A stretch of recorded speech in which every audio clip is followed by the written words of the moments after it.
Let me welcome all of you to your United States Capitol. We're in the Visitor Center, which is a new feature of the Capitol. It was on the drawing board before 9/11, but after the events of 9/11, it became all the more urgent to provide for a way in which Americans could experience the Capitol, while at the same time making sure that the Capitol was a safe environment for all of us. I flew in from an interesting week, which I may have an opportunity to visit with you about at some point. Last Saturday, I'd been in Israel, Egypt, Djibouti. If any of you don't know where Djibouti is, I want you to go look for it on a map or a globe. And then we ended the trip in the United Kingdom. It was 4 of us on the Intelligence Committee. The point I want to make was, as we flew from Jen from up north along the New Jersey, Maryland coast, the first real feature I could see from the airplane was the U.S. Capitol.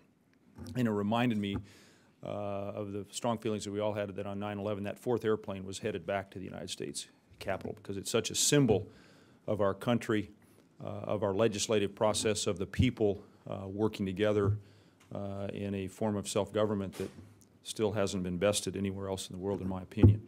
But it's terrific to have you on a more, well, the lights are coming down. I don't know about that.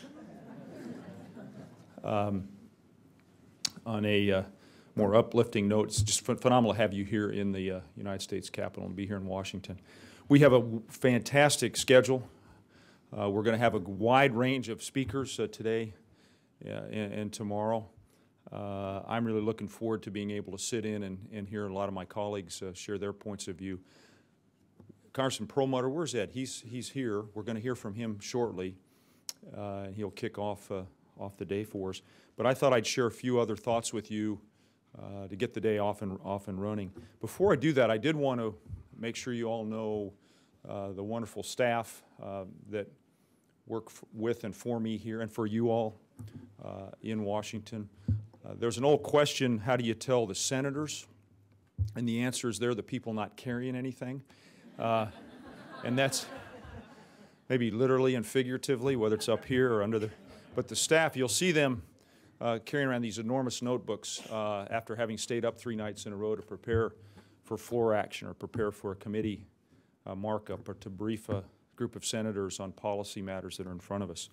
And I'm just so wonderfully benefited from the great staff I have. So I wanted to introduce them to you all, and they'll put their arms up, and then at the end of it, we'll give them a big round of applause. Mike Sozan's my chief of staff. He's back here. Next to Mike is Joe Britton, who's my deputy chief of staff and my legislative director. Jen Rokla, you all know, is my state director. John Bristol, we introduced last night. By the way, John heads up the grant program and analysis work that we do in the era of no more earmarks. Ed, we could talk about earmarks too. There are still significant amounts of grants and loans and other programs the federal government has. John helms that effort, and he's a great resource. Lauren Bogart, is Lauren here? There's Lauren back there. Lauren works in my scheduling team. I have 3 people assigned to keep me on track. Lauren's a CC graduate. She's a wonderful part of the team. Pam Shattuck, who works in my eastern and northeastern district. We have 8 regional offices in the state, and Pam, I think, has one of the biggest, most remote, most important regions in the state. She's here. Kristen Joyce, where's Kristen? She's back here, Breckenridge lady, and works in the legislative shop. If you've ever gotten a flag or a tour, that used to be Kristen's beat. She's now taken on additional responsibilities. Sarah Bailey, where's Sarah? She stepped out? She'll be back. Sarah will be back. David Yanez, where's David? David's just joined us back here. And then Jesper Frant, who is, if you want to know about social media, I just learned about Facebook. What is Facebook? I just learned about Facebook.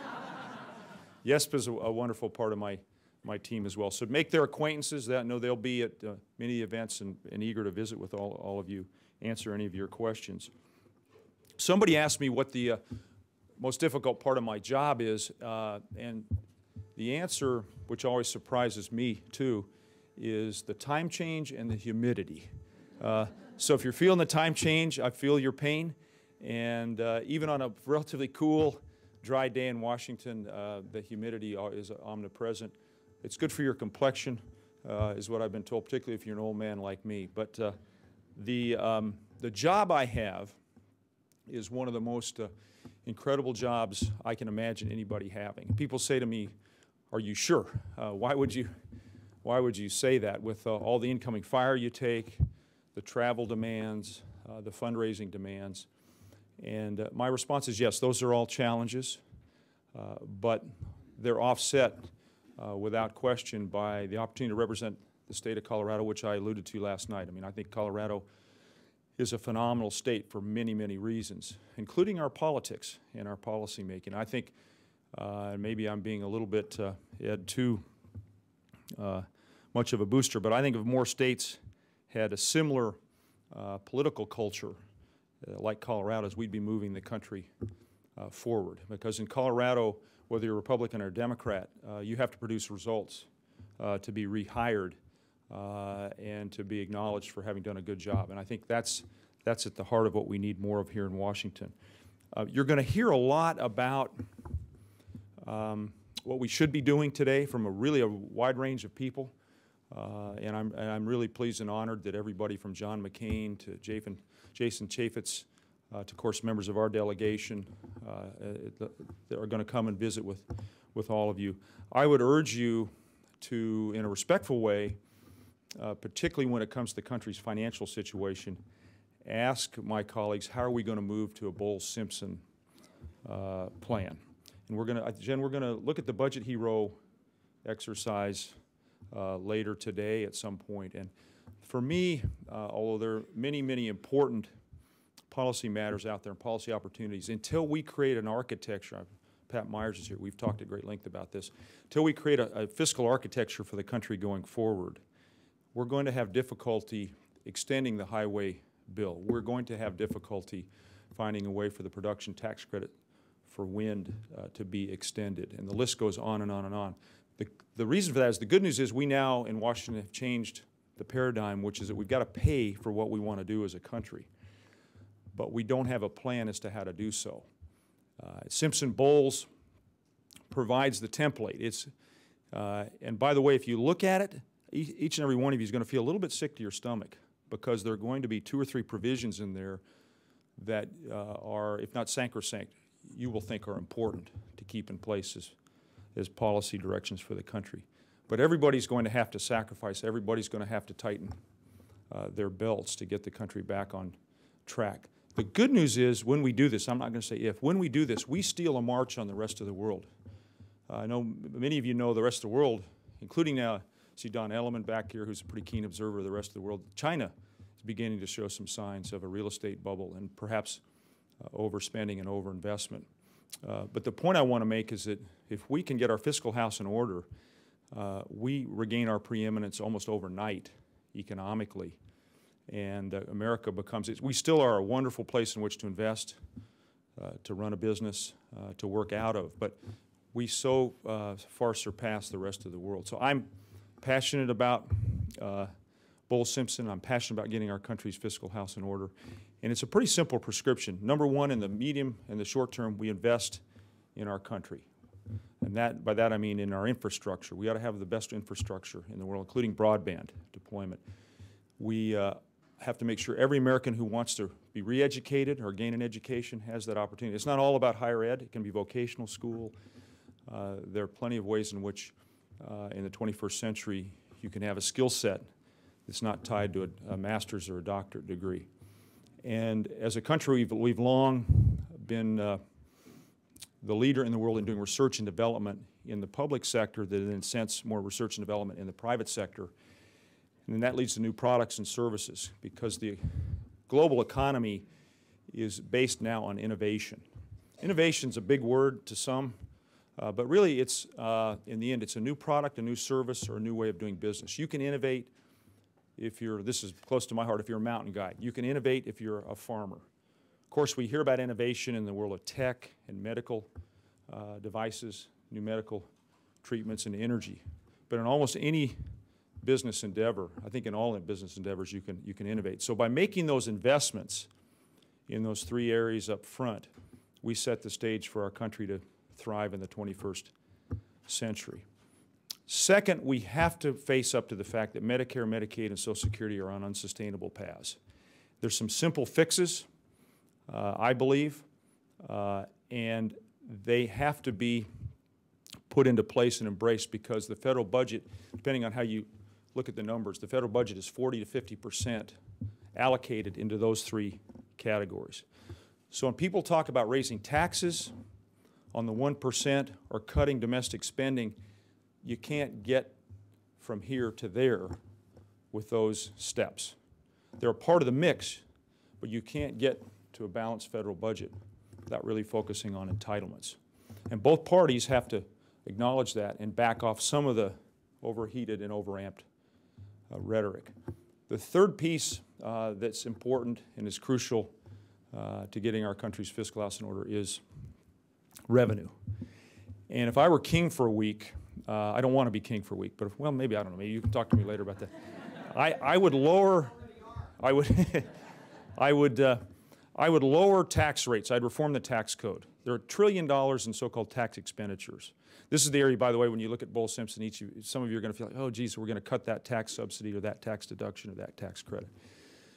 But there's $1 trillion in tax expenditures every year. Many of those could be stripped out or reduced or lowered. And then we could lower corporate rates, make our country more competitive. And the reason I'd want to be king for a week is that I would make myself king as my final wish a year or two from now. And the reason for that would be that after we put the Bull-Simpson plan in place, I would have the option of going back to the American public and saying, you know, we're awful close to getting our fiscal house in order. We're driving down the debt. We're keeping faith with the young people of our country. It's immoral to pass this debt on to them. But we're going to need everybody on the personal income tax side to do a little bit more. Those of us who've done well are in the higher income brackets. Maybe we could raise our rates a percent or 2 or 3 or whatever it is. Those in the middle class, maybe you can do 0.5% more. Because we're all in this together, in the long run, that's going to make our country a healthier place. But that's the sequence that I'd like to see implemented. You'll hear, I think, almost everybody today talk about Bull-Simpson and express their allegiance to it. But the question I have is, and it's directed to me too, is when are we going to have the doggone vote? When are we going to actually buckle down and go to work? Because the world isn't waiting for us to act. And there are gathering storm clouds in places like Europe and Asia. And I see this in the end as an opportunity, not as just having to take our medicine. And you'll hear some thoughtful responses. I think you're going to hear a lot of kind words about each other. There is more comedy, not comedy, although Colbert and Stewart and others have plenty of material to work with here. You know, Jay Leno famously said politics is show business for ugly people. And the more it's pretty true, isn't it? But you'll hear a lot of expressions of affection, and they're really heartfelt. And there's a lot of work that's going on in the Congress that you don't hear about. And I want to end on this note and bring Ed up here. If these problems were easy to solve, we would have solved them. Of that, I have no doubt. And these are big, challenging problems. And what we're trying to do here in Washington is actually, and this was a word that got used a lot a decade ago, we're trying to change the paradigm. Ed knows this. Legislators, and there's some here, Tim Foster is a former legislator, and legislators are designed, aren't we? We're hardwired to find problems. Sometimes they're not problems, but we want them to be problems. And then we come up with a solution, which is legislation. Then we work the legislative process, which at its best is it's fun, it's rewarding. You indulge and drive your curiosity, and what you're doing matters. I get awful tired some days, but I never get to the point where I don't believe what I do matters. We move it through the legislative process, then we go to the bill signing, then we go find the money, then we go cut the ribbon, then we go look for another problem. Well, we can't work that way quite as much as we had in the past because we've got to set priorities. We have to do more oversight. There's no limit to virtue, but there's a limit to dollars. and that applies in the private sector and the government sector. So we're trying to here craft in a very clumsy way a new way of legislating, a new way of governing. And I think in the end, Ed, the question isn't big government or little governments. It's government that's effective. It's government that uses every dollar in a way that makes our lives better and sets the stage for our country to continue to be the beacon. I believe it still is today and will be going forward. When I get a little discouraged, I do three things. I get a little exercise, which is the Colorado way. Those endorphins help, right?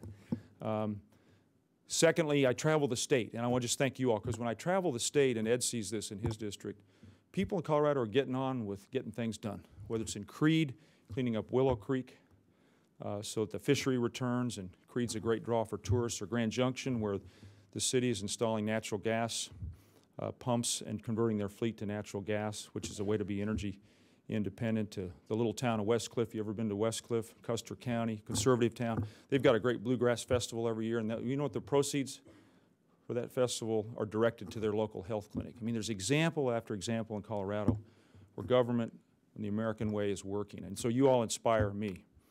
And when I'm really thinking I need something to keep me going, I read history, and this is just our time to really face a series of tough problems. It maybe isn't World War II, but maybe it has some feelings of the late 60s or other times in our history when it's been really challenging. And I'm reminded, having been in the UK last week, of what Churchill said. You know, he was half American. He said, you can count on the Americans to do the right thing after they've tried everything else. And so we're about done trying everything else here in Washington. We're going to do the right thing, is my prediction.